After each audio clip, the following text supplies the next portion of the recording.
I'm going to share with you a super effective probing technique with your patients to get below the surface of what's actually going on in their decision-making process emotionally.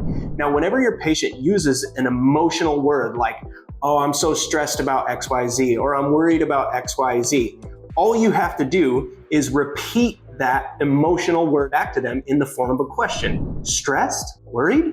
What do you mean there? And then the patient goes deeper into that.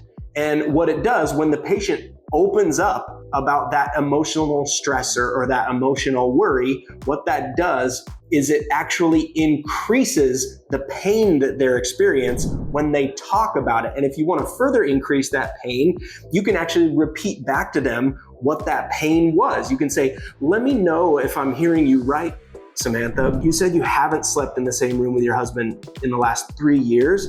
What's that done for your guys' relationship? And you can actually get them to go even deeper with that question by repeating back to them the pain they're experiencing. And when people experience more pain, they have more desire to get out of pain, so they're going to be more likely to take whatever it is, the next step that you recommend, whether that's getting a sleep test, whether that's getting scans and moving forward with treatment. But pain is going to move people forward.